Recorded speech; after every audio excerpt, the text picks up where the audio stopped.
And welcome back to Eldorado Park. And this morning, just dealing with a very, very serious, but also heart-wrenching and even depressing issue as it pertains to our children, their safety, their rights that are being violated. And as we hear, you will see that there are so many children roaming around, and that's because we've just been told that there is now a shutdown in the area because of unpaid rates and taxes, and now the children are being barred from going to school. Again, another violation of children's rights. And every child, of course, has the right to grow up in a safe, loved and protected environment. But when that does not happen, the Constitution and the Children's Act in particular, Section 110 of the Children's Act, is patently clear about the responsibility that we have, especially certain categories of individuals, but that does not absolve you and I from making sure that we report instances where children's rights are trampled on. But I also want to just paint a picture this morning, because I think sometimes these things become flashpoints. You know, it's a little trend for a moment, but I want us to just listen to some of the grim issues that the community workers, the activists here in Eldorado Park deal with. And these are real cases. So I brought Cheryl back, and Cheryl has a whole list of just cases that she's dealing with now. And Cheryl, just take us through this in terms of some of the cases that you have on your list at the moment. Thank you, Sakina. Yes, during Child Protection Month and its ongoing operations that we have done, community members had sent addresses of red flag addresses. So as an integrated approach, all the organizations and stakeholders, DSD, Child Welfare, SAPS, the relevant CPOs in our community, we went out to these addresses, and the reports that came in, I mean, it's sad. Just on Sunday, we went to one of the houses where 3 children, the baby's 8 months old, the oldest one is 11, and there's a 7-year-old brother. These kids were left alone with a red hot oven. Baby had a bottle with a teat on that had a plastic that if she sucked on that, I was afraid that it would get stuck in her throat. Mom is gone. Mom is on substance. She went for her next fix.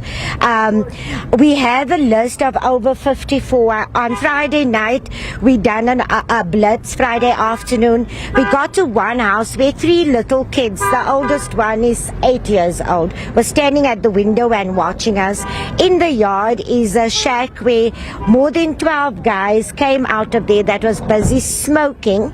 The dad was actually detained. The kids was left alone in this house with no visible parent or any care. The house was really in a very bad state for kids to live in. And these are the stories. We went into one of the houses where 3 little boys, we asked Granny, where's the kids? She said the kids is at school. When we went through the house, we found the kids hiding under the bed. Mum is gone. And it's all of these kind of situations that we find ourselves. But I want to say big ups to the community, because since Child Protection Week, they have been sending us addresses. The councillor has been getting addresses. She forwards it to us, and we have now put an operational team together with Child Welfare, DSD, SAPS, FCS unit, and we do the blitz at those homes so that the correct interventions are done. The children is removed. We try to get holistic intervention. There was one flat actually where the mum is 28 years old, the granny is 48, the 4 uncles all on substance in that house with 2 little babies.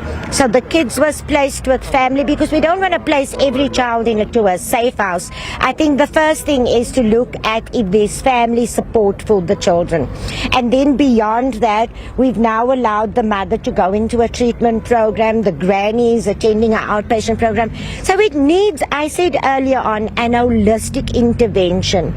The one problem we have is these kids have SASSA cards. Most of the SASSA cards are with the money lenders or the drug dealers. So when you go into those houses, just on the day that SASSA was there, you might get 2 packets of noodles, 2-minute noodles in the house. On Sunday when we opened the pots, I mean, it was like almost rotten potato peels that was on the stove for those 3 kids to eat, and mom was gone. So it's a grim situation out there. And again, substance abuse is a main contributing factor to all of this. Yeah, Cheryl, I don't know what to say, but we know the story of the money lenders and the SASSA cards, but the drug dealers also taking SASSA cards. Wow, this thing has progressed very far. Liesel Avalu is from No More Victims. Liesel, just talk to us about your experience, the work that you do, and some of the worst cases that you've had to deal with. Good morning, Sakina, and morning to the viewers. What do we say to you, Sakina? I am disappointed this morning that the custodian of the Children's Act is not here today. That is my disappointment.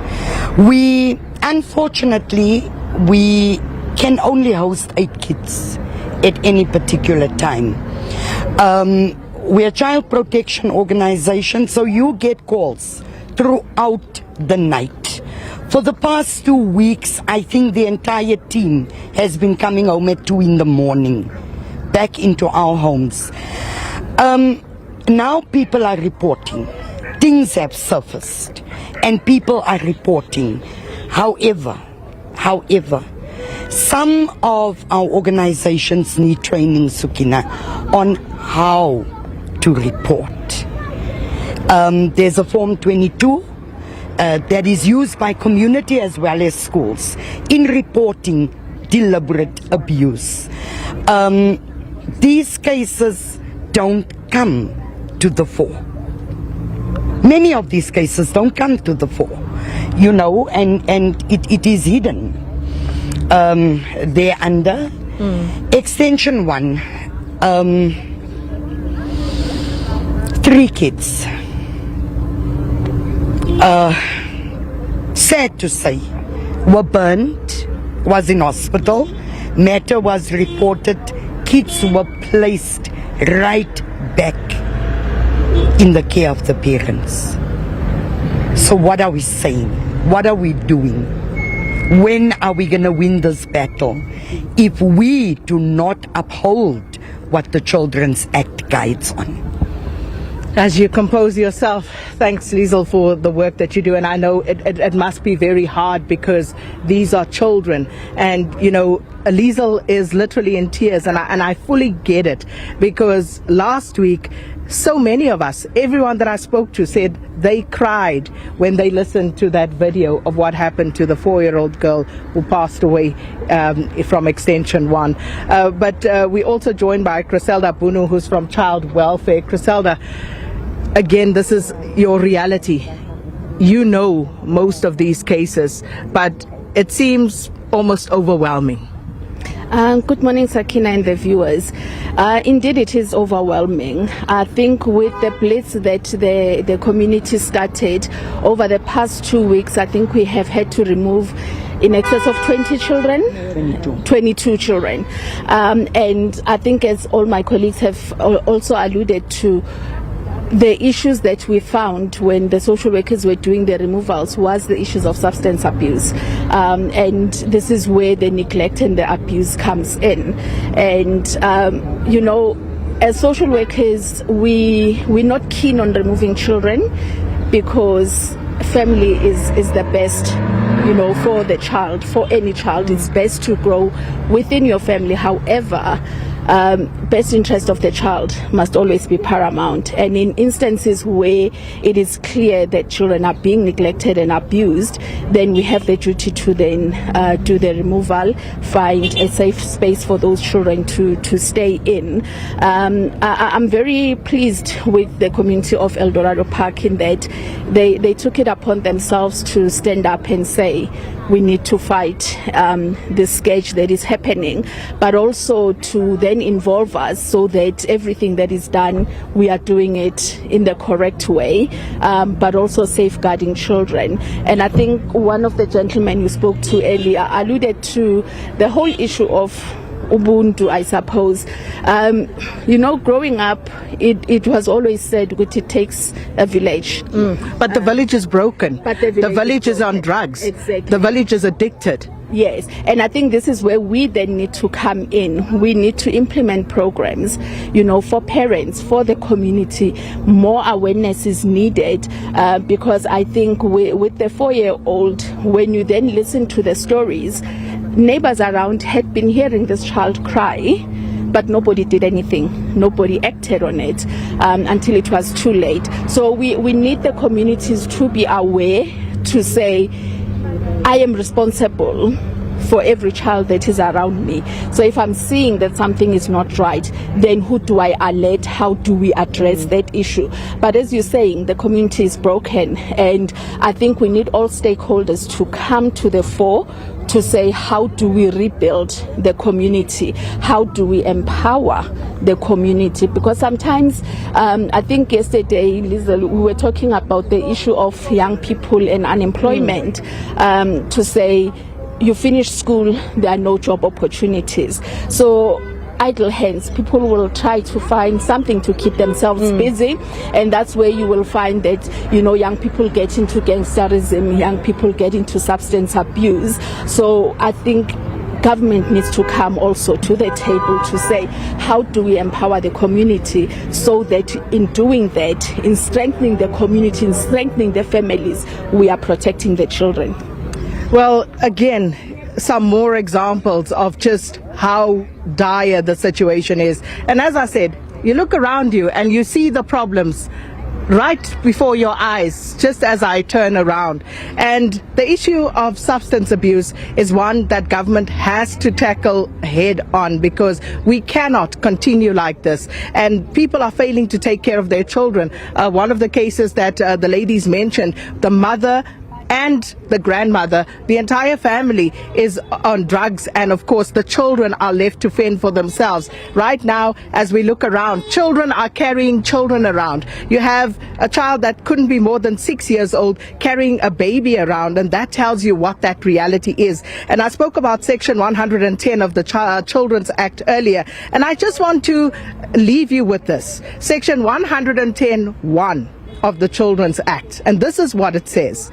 If you are a professional who works with children, like a teacher, a doctor, a nurse, a social worker, a police officer, etc., and if you reasonably suspect that a child is being abused, whether that's physically, emotionally, psychologically, sexually, whatever, or whether if you suspect that a child is being deliberately neglected, you have a responsibility to report that to a designated child protection organization and the Provincial Department of Social Development.